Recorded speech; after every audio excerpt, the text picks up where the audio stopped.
Welcome to Tech Convo. Today's video is about Microsoft Word. Microsoft Word is one of the most widely used word processing tools available nowadays, and you can use this application for inputting, editing, and analyzing textual data. Today's tutorial is going to be a beginner's guide to Microsoft Word, and if you are new to the channel, hit the subscribe button to stay updated on new videos on Microsoft Word or any other Microsoft Office product such as PowerPoint or Excel. So let's get started. I'm going to search for the Microsoft Word application. Let's type Word and I'm going to start the Word application. And we are at the home page. Now this version of Word is the Microsoft 365 version. But if you have any other version such as 2019, 2016 and so on, most of the interface and the functionalities is the same. Now I wanted to show you a few things in the home screen before we jump into a blank document. Whenever you start the Word application, you will find all your recent documents on this page. You can pin your recent documents, and if you have any documents shared with you via SharePoint or OneDrive, you'll find them here. The next part I wanted to show you was the templates. As you can see, by default, Microsoft Word has a lot of templates that you can choose from and start editing your document. Depending on your need, you can select either a resume, a snapshot calendar, brochures, cover letters, reports, flyers, letterheads, and so on. You can also go online and search for templates. Let me type in resume,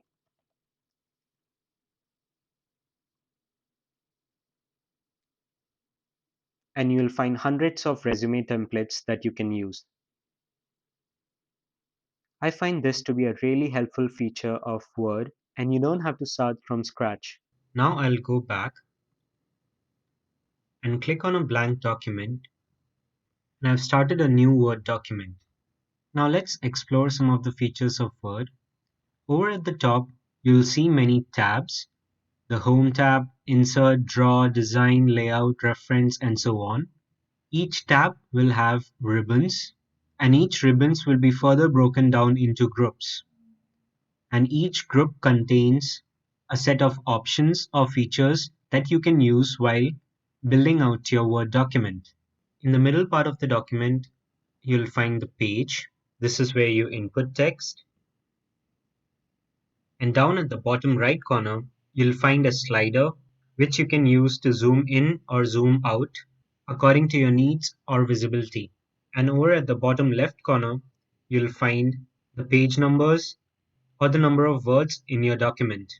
You can right click and add more information such as character counts, what is the current language that is being used, and so on. Let's go ahead and start writing in the text editor. I've pasted a few lines of text in the editor, and as you can see, there are some words which are underlined with a red and blue line. This is Word telling us there is a spelling or a grammatical error in the document. So you can go over the word and right click. So my spelling was missing a letter, and I can either correct it myself or I can select the right spelling from the list. Similarly, this word, I can right click, go to spellings and select documents. Right click this word, go to spelling, select detect. Now there is also a blue line over here. Blue lines represent a grammatical error. So when I right click on this, Word will give me an explanation of the error as well as the correction. Just keep in mind to have the spelling and grammar option always on by going to the left hand bottom corner, right clicking and checking the spelling and grammar check option. Now let's make some formatting changes to our document to improve readability. To select a word, you can either click at the beginning of the word and drag the cursor, or you can double click the word and the word is highlighted. If you wanted to highlight the entire line, you can click anywhere on the line 3 times and the entire line will get highlighted. So let's go and see if we can apply some new formats to this line. I can go and change the font. Let's select Arial I can increase the font or decrease the font. I can change the case of the line to, let's say, all uppercase. I can bold the line. I can italicize, underline. If I wanted to strike out some words, I can use the strike through. I don't want to do that now. This is the subscript or the superscript options. I can use text effects. I can highlight the line and change the highlight color. I'm going to press Ctrl Z now to remove the highlights. I can change the color of the text. I can select any of these theme colors, or I can go to more colors and select any of the million colors available to me. I'm going to click OK. Now I'll select the line again and look at these paragraph options. Currently it is left aligned. I can center align, right align, or justify. Let me keep it at center align. Now I wanted to show you a few handy options. The first one is the bullets. Now I have uses of Word over here, and these are 4 different lines, but I want to list them as bullets to improve the readability of my text. So I've selected these 4 lines. I'll go to bullets and select the type of bullets that I want. So I'll go with the round bullets, and Word has created bullets for these uses. I can change the type of bullets by going back to the options, selecting the type of bullets that I want. The next important feature is the paragraph or line spacing, and I can choose the spacing between the lines of my selected text. So I can increase or decrease the spacing between the lines. So I'll keep it at 2 for now. After this, let's look at some styles that can be applied to our text. So let me select this first line, and I can apply a style such as headings or titles to this. So let's select heading 1, uses of Word. Let me select heading 2. These pre-formatted styles are really helpful when your document has a lot of pages and you need to have a structure to your document. Next set of tools on the Home tab are the editing tools. You have the find and replace tools, which you can use to search for a particular word or replace it if you want to. The next feature is the dictate feature, which is very helpful while taking notes. I'll click on the dictate option and Word will automatically listen for whatever I am saying and type those words in the editor. So let's give it a try. This is the dictate feature of Microsoft Word. Full stop. This is no doubt one of my favorite features of Word. Now let's look at some other functions of Word. I'll go to the Insert tab next. And over here in the ribbon, there are a bunch of options that come very handy while you're working on a Word document. So let's go through them from the left. In the Pages group, one of the most important feature is the page break feature. Suppose you want this last line to be in the next page. You can either press Enter a few times like this, or you can use the page break option to insert a page break before the line. So when I click on it, the line after the cursor moves over to the next page. Next, let's look at the illustrations group. Word gives you options to insert pictures, shapes, smart arts, charts, and screenshots. So for this exercise, let's try to bring in an image. I'll insert a picture from my PC. And when I import an image, I have the option to resize the image to my needs. So I'm going to shrink this a bit. I'll press enter so that this sentence is in the next line. And when I select the image again, I'll find a new special picture format tab available. And this tab has a bunch of new options that I can use for my image. I can use corrections such as sharpening or brightening my image. I can use the color option, which has options to recolor or change the tone of the picture, adding artistic effects, and so on. Over to the picture styles group, I can add borders to my image. So I can select a border from all these options. I can change the color, the weights, or the types of the lines of the border. One thing to note with images is that by default, the image is left aligned. You can change the alignment in the Home tab using the left align, center, right, and you can move the image around by clicking and dragging it around. However, you will see that the image disturbs the placement of the text within the document. To account for that, in picture formats, under the Arrange group of options, click on Wrap Text and either select behind text or in front of text. So let me select behind text, and as you can see, the image has gone behind the text in the document. And when I click on the image, I can now place the image anywhere in the document I want without worrying about disturbing the placement of the text. Next, let's look at the header and footer options in the Insert tab. In the Insert tab, I'll select headers, and out of the different options, I can select a header format. So let me go and select the first one, and I have to type in the header that I want. And to insert this header, I will double click anywhere on the Word document. Now we have a header, and suppose I want to add a footer. I can again go to Insert and go to Footer and select one of the options. Or I can just go to the bottom of the page, and near the bottom of the page, if I double click, I'll automatically get the footer option. So let me type in a footer text,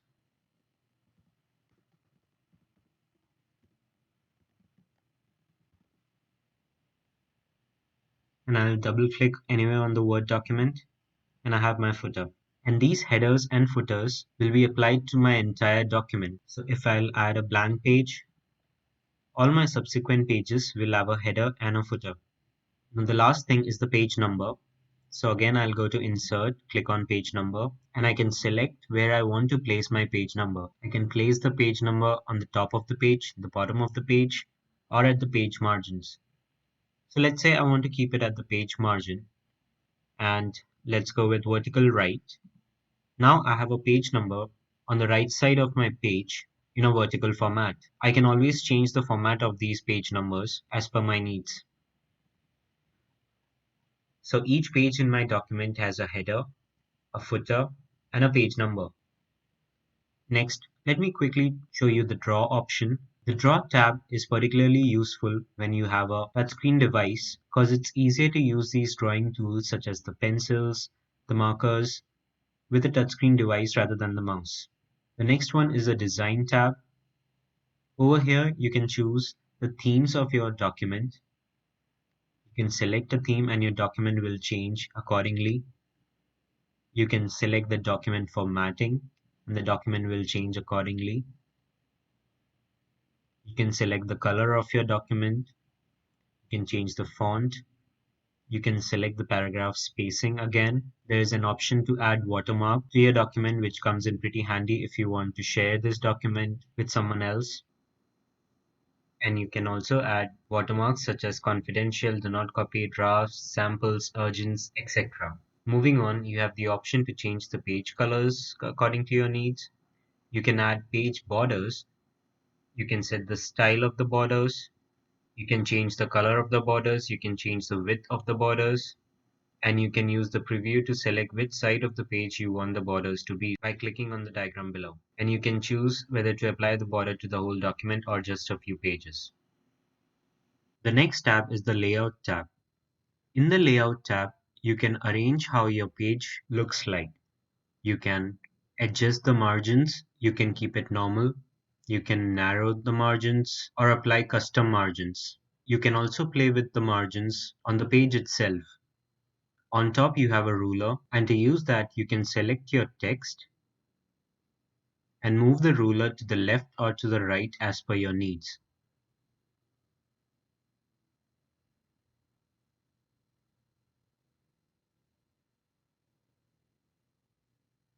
Next is the orientation.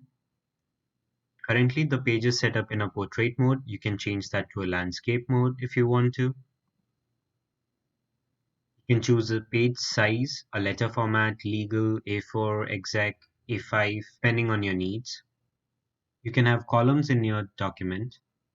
You can add page breaks or section breaks with this option.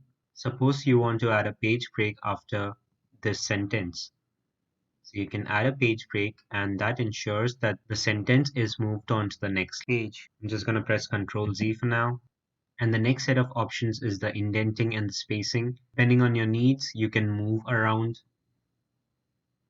your text to the left or to the right. The next tab is the Reference tab. One of the most useful features of this tab is the Table of Content option. You can select the different types of table of content that you want to apply to your document. So let me just select the first one. And Word will create a table of content at the top of the document using the heading format in the Home tab that we previously applied to the document. I'll just move my text to the next page using a page break.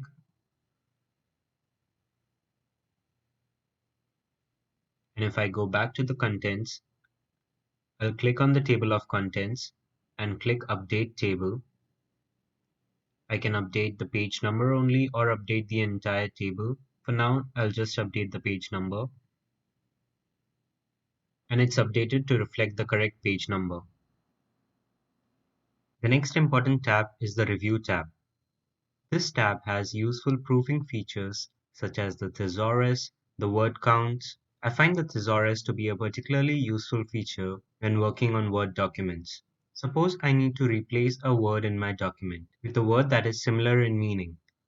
I can select that word, go to the thesaurus, and I get a list of similar meaning words that I can use to replace my existing word. You also have the comments feature. You can add comments to your document wherever you need to. Clicking on the new comment box will open a dialog box and you can write your comment.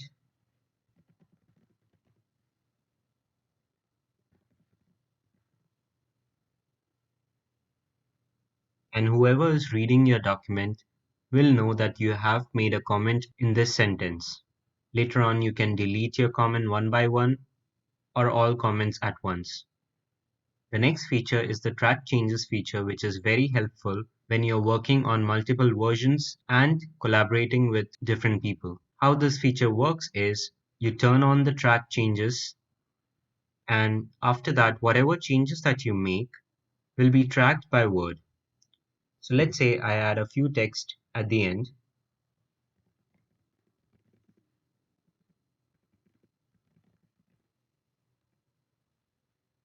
Word will highlight this in a different color so that the reader knows that this is an addition or a change made to the document from the previous version. And when I share this document to the next user can right click and accept or reject the insertion. After that, the next tab is the View tab, and over in this tab you have the view options such as the reading mode. You can click escape to get out of the reading mode. You can turn on and off the ruler. You can see the navigation page if you want to. You can zoom in and out, see the document in a new window, arrange all the windows or split the windows, and so on. One last feature I want to talk about is the search option at the top of your Word application. Suppose you want help in finding some of the features of Word and you're not able to locate them in one of the tabs. You can go to this search field and start typing. Let's say I want to insert symbols to my documents. So I can just type symbols, and in the drop down below I get options to select a symbol. This is a pretty handy feature if you are new to Word or if you have difficulty in locating some features of this application. So that was all for today's video about a beginner's tutorial for Microsoft Word. If you liked the video, give a like down below and subscribe to the channel if you want to see more videos about Microsoft Word or other Microsoft products. Also, do check out my playlist on Microsoft Excel and Microsoft Word, and do leave a comment down below if you found the video to be helpful. See you in the next video.